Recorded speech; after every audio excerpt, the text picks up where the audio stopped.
É um grande prazer participar com vocês nesse momento e eu agradeço de coração o reverendo Aguinaldo pela preciosa oportunidade de partilhar com vocês a palavra de Deus.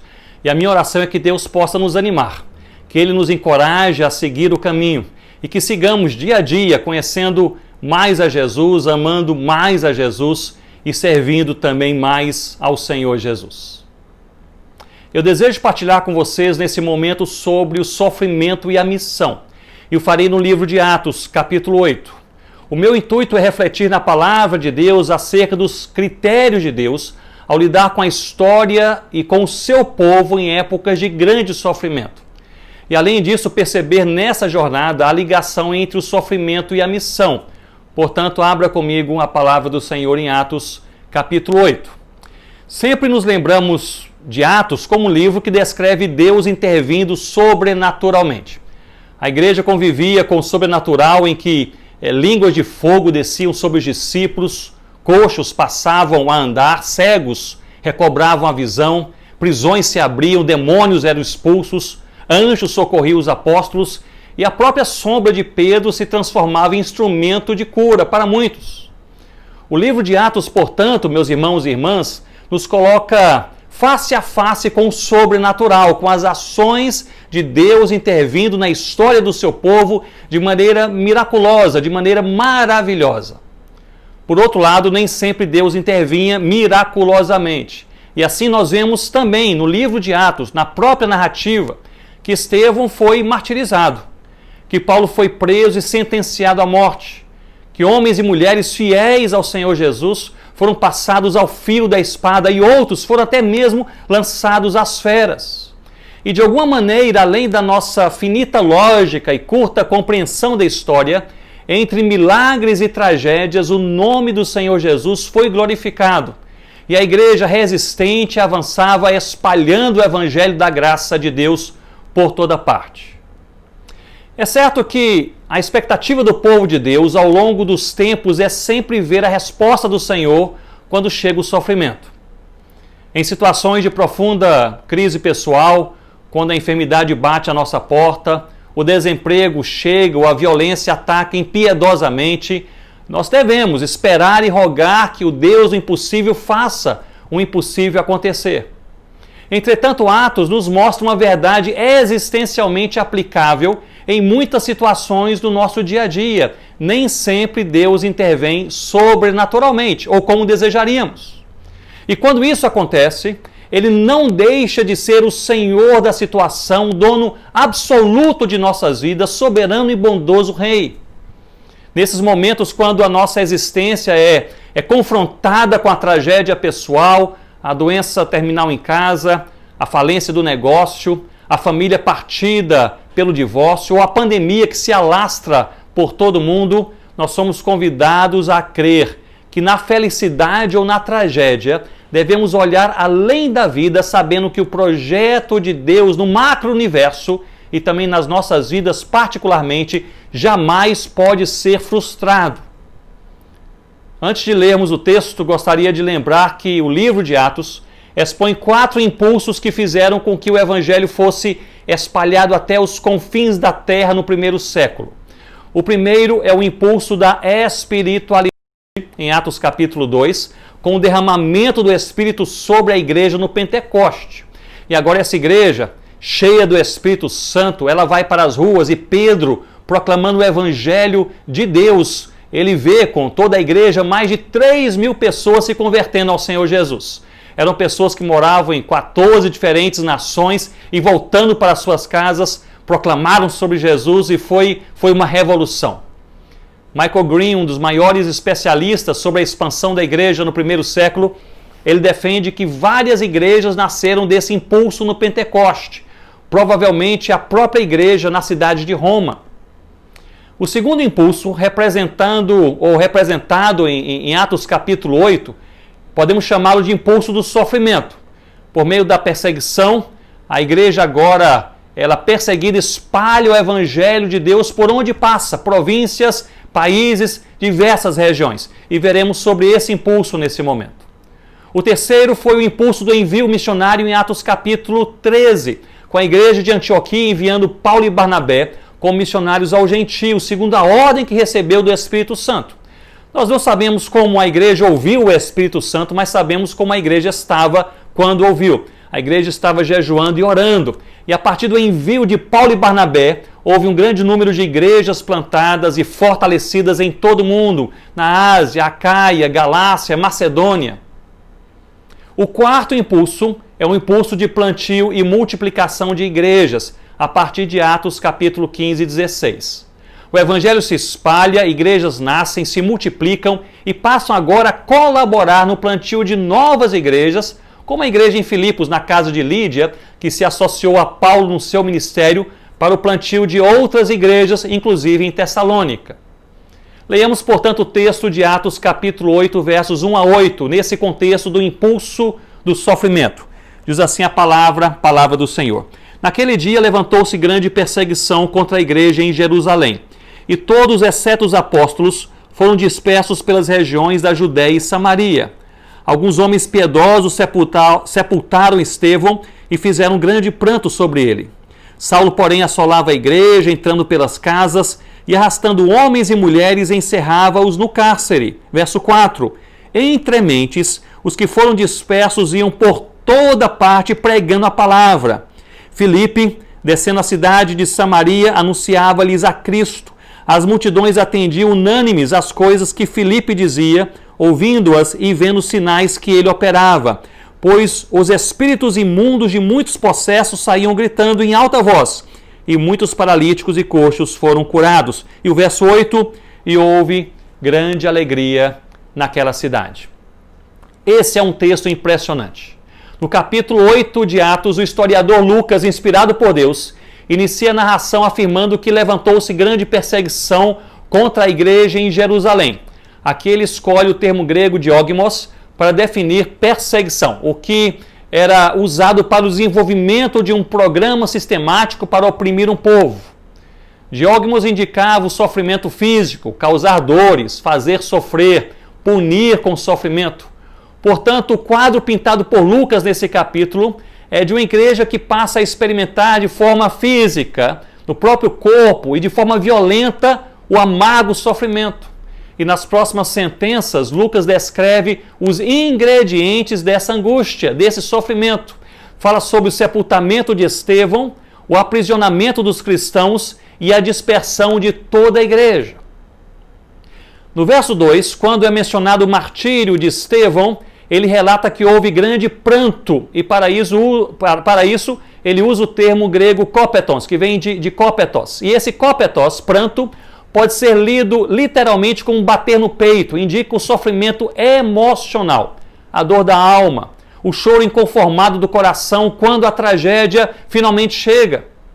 Ao lado de diogmos, essa expressão apresenta uma igreja em profundo sofrimento físico e também em profundo sofrimento emocional. O ataque vinha de diferentes lados, pois paralelamente à opressão física, com as prisões, o martírio, os espancamentos, havia também essa opressão emocional, com o medo, a insegurança, a saudade, a angústia. No verso 3, o historiador Lucas afirma que Saulo, ele assolava a igreja. E mais uma vez escolhe cuidadosamente um termo, dessa vez elumaineto, que descreve o sofrimento dos santos da igreja nesse momento que vivia. No capítulo 8. Esse termo derivado de lumainó aponta para uma assolação, uma destruição, não apenas física e emocional, mas também espiritual. É a mesma raiz usada em João capítulo 10, versículo 10, quando lemos que o diabo veio roubar, matar e destruir. O ataque visava não apenas abater o corpo, não apenas desestabilizar as emoções, mas também destruir a fé dos cristãos naquele momento. O que temos até o momento, portanto, é um retrato surpreendente, cuidadosamente pintado nos 3 primeiros versos de Atos 8. A igreja enfrentando fortíssimo ataque físico, emocional e espiritual. Portanto, uma igreja em profundo sofrimento.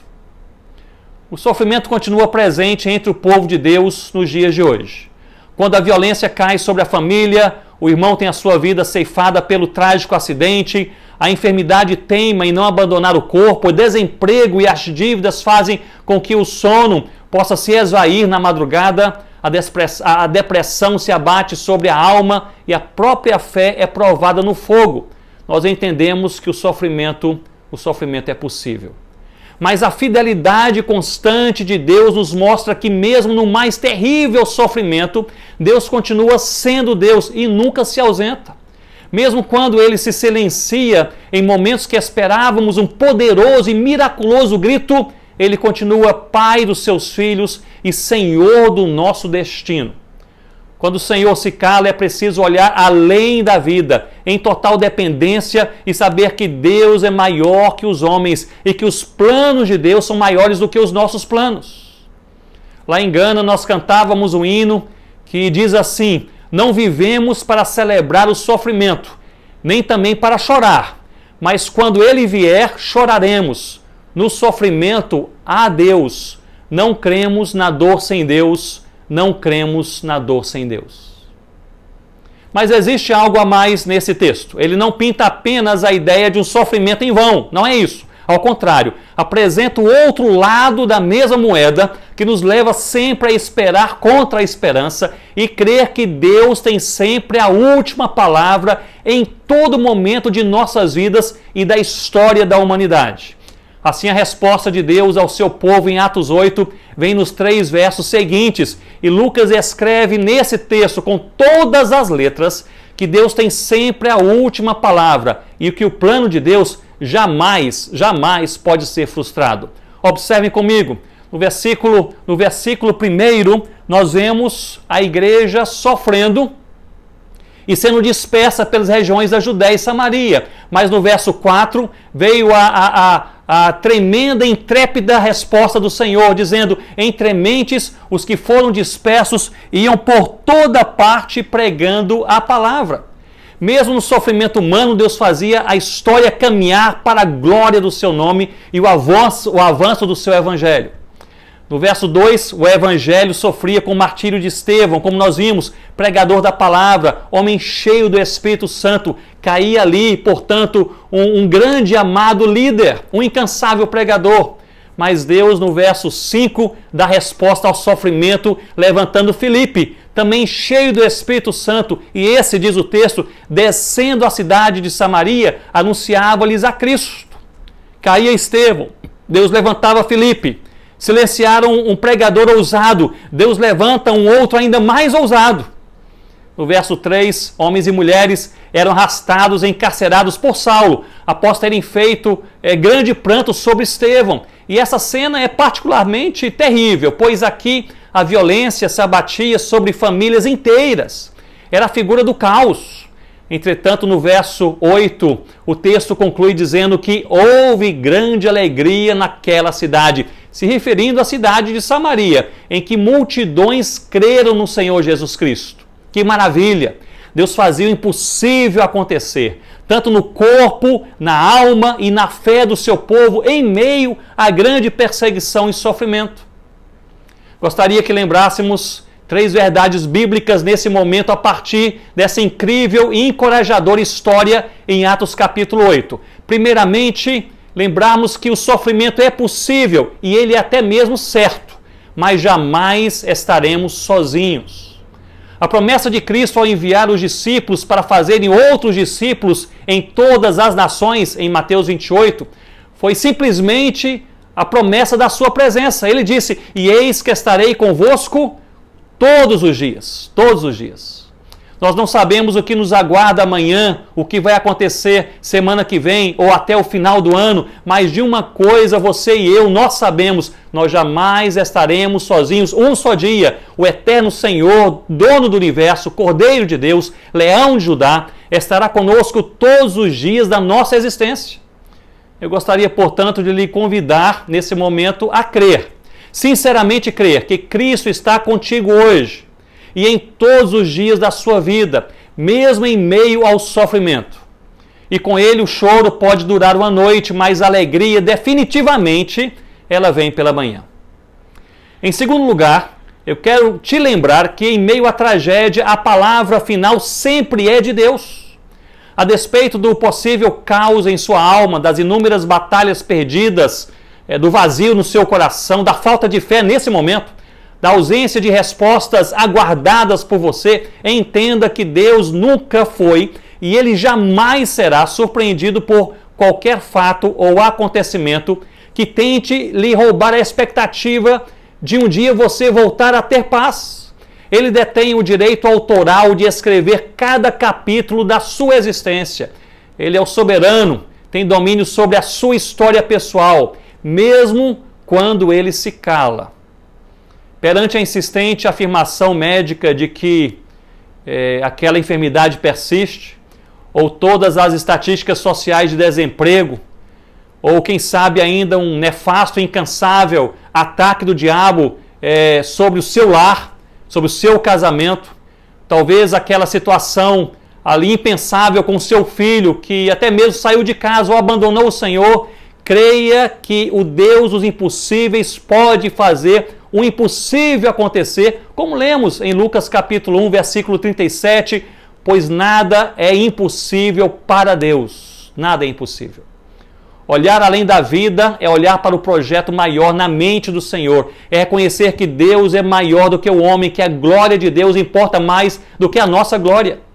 Não creia na dor sem Deus. A palavra final não pertence a você ou a mim, ou ao diabo, inimigo das nossas almas, mas pertence ao nosso Deus. Por fim, mesmo no meio do sofrimento, cumpra a missão. A igreja em Atos não aguardou o fim da perseguição para pregar a palavra de Deus. Nós vimos aqui no texto. Ao contrário, pregou a palavra enquanto sofria. E esse grande testemunho impactou milhares de vidas e toda uma geração. O verso 8 do capítulo 8 diz que multidões atendiam unânimes a pregação da igreja na cidade de Samaria. Foi um avivamento.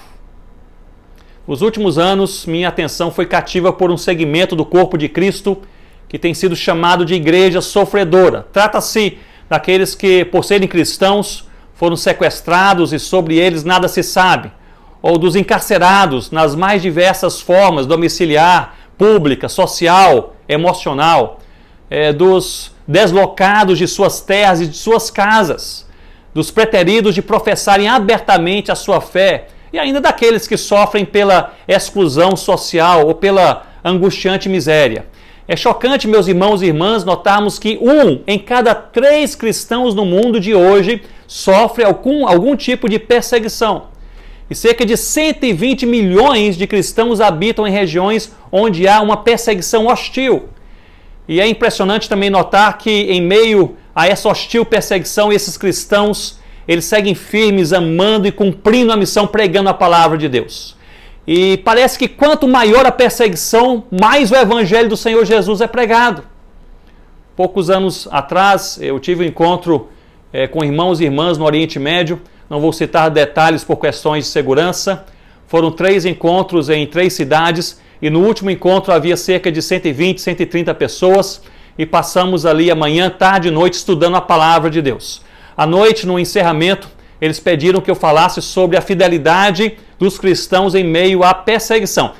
O que eu fiz com base em Atos capítulo 8, uma palavra muito parecida com essa palavra de agora. Ao fim daquela noite, porém, um dos líderes se levantou e convocou a todos para um momento de oração. E ele fez 2 perguntas. Quem aqui tem algum parente ou amigo chegado preso por causa da sua fé em Cristo? E quase metade se pronunciou. A segunda pergunta: quem aqui está sendo desprezado por sua família por causa da sua fé? E quase a maioria também se sinalizou que se tratava também daquela situação em suas vidas naquele momento. Nós começamos a orar e eu jamais havia presenciado um lamento tão grande como naquele dia. A oração, o choro, o clamor, o lamento profundo. Algumas senhorinhas choravam tanto que não conseguiam ficar de pé. Em certo momento, aquele líder, porém, ele disse: se você quiser que um de nós aqui à frente oremos por você, você pode se aproximar. E um senhor, mais ou menos 65 anos de idade, veio em minha direção em lágrimas, me abraçou, chorava copiosamente. Suas lágrimas banharam meu ombro e ele soluçava, e ele falava um pouco de inglês, e em meio à oração e ao choro, ele mencionou algumas frases. Em certo momento ele disse: perdi tudo, perdi minha família por causa da minha fé, fui expulso de casa. Depois ele disse, perdi meu emprego, eu tinha meu próprio negócio, perdi o respeito dos amigos em minha cidade porque sou cristão. Em outro momento ele disse, eu perdi tudo, até mesmo a minha saúde, por causa da minha fé. Mas ele concluiu dizendo ao fim da oração, mas eu ganhei a Cristo. E algo interessantíssimo começou a acontecer. Em meio àquele choro, depois de um bom tempo de choro e lamento, um irmão mais atrás levantou-se e começou a cantar um louvor a Deus. E nesse louvor ele dizia que Deus é fiel, que Deus é fiel, que Deus é fiel mesmo em meio ao sofrimento. E uma outra pessoa começou a fazer coro, aquele cântico, uma terceira pessoa, e em poucos minutos todos os cristãos que estavam em choro e lamento começaram agora a cantar, exaltar, adorar o nome do Senhor Jesus, dizendo, Deus é fiel mesmo quando nós sofremos, porque nessa dor nós não estamos sozinhos. Eu gostaria de lhe encorajar, se você passa por um sofrimento nesse momento, a você crer em Deus, a você seguir e caminhar com o Senhor Jesus e a você cumprir a missão. Não creia na dor sem Deus. No meio do sofrimento, nós jamais estaremos sozinhos. O Senhor Jesus, Ele está conosco todos os dias, até a consumação do século. Que Deus nos abençoe.